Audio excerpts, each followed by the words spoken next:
Hi అండి, అందరికీ నమస్కారం అండి. ఈవేళ గోంగూర పులిహోర ఎలా చేయాలో చూద్దాము.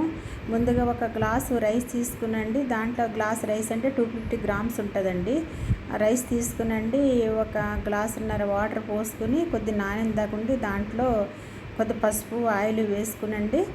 కుక్కర్ 2 విజిల్స్ వచ్చాక ప్రక్కన పెట్టాలన్నమాట. తర్వాత దాన్ని పళ్ళెంలో అన్నం ఆరేసుకోవాలండి. తర్వాత ఒక కడాయి పెట్టుకుని దాంట్లో పల్లీలు, శనగపప్పు, మినపప్పు, జీడిపప్పు వేసుకునండి. బాగా మగ్గిందాకుండి దాంట్లో 2 ఎండుమిర్చి, ఒక 4-5 పచ్చిమిర్చి చీలికలు వేసుకు కరివేపాకు వేసుకునండి. బాగా దోరగా వేయించుకున్న దాకుండా అవి వేరే కడాయిలో తీసుకోవాలి. తర్వాత మనకి ఆయిల్ ఉంటుంది కదండి, ఆ ఆయిల్లోనూ కొద్దిగా మెంతులు వేసుకోవాలి. మెంతులు కంపల్సరీ అండి. ఇది ఎప్పుడైనా మన గోంగూర వాడేటప్పుడు మెంతులు వేసుకుంటే దాని టేస్టే మారుతుంది. మెంతులు వేసుకునండి. కొద్దిగా పిసరంతా చిన్న చింతగింజంతా చింతపండు వేసుకునండి. ఒక 4-5 పచ్చిమిర్చి వేసుకుని గోంగూర బాగా దగ్గరికి అయ్యేటట్టు చేసుకోవాలి. మనం ఈ పేస్ట్ని మామూలుగా రైస్లో అలా కలిపేసుకోవచ్చండి. లేకపోతే కొద్ది కచ్చపిచ్చ ఒక 2 సార్లు ఇళ్ళల్లో దంచితే సరిపోద్ది అనమాట. అది తాలింపు దినుసులు వేసుకుంటే సరిపోద్దండి.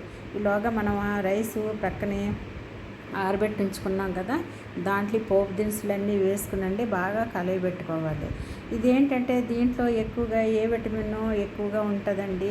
దీంట్లోనూ కాల్షియము, ఐరన్ కూడా బాగుంటుంది అనమాట. దీంట్లోనూ ఈ గోంగూరలోనూ మనకి మన బాడీకి కూడా సలువ చేసే శక్తి ఉంటుందండి ఈ గోంగూరలో. తర్వాత చూసారా అలాగా బాగా కింద మీద కలిపండి. మనం సర్వింగ్ బౌల్లో తీసుకుంటే సరిపోద్ది. ఇది మన బాడీకి ఎన్నో విటమిన్స్ ఈ గోంగూరలో లభిస్తాయండి.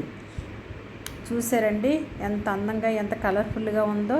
తింటే దీని టేస్టు మామూలుగా ఉండదండి.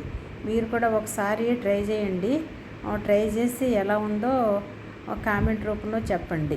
తర్వాత ఒక సర్వింగ్ బౌల్ తీసుకునండి. మనం అది రైతాతో సర్వ్ చేసుకుంటే ఎంతో టేస్టీగా ఉంటుందండి. చూసారండి ఎంత అందంగా ఉందో.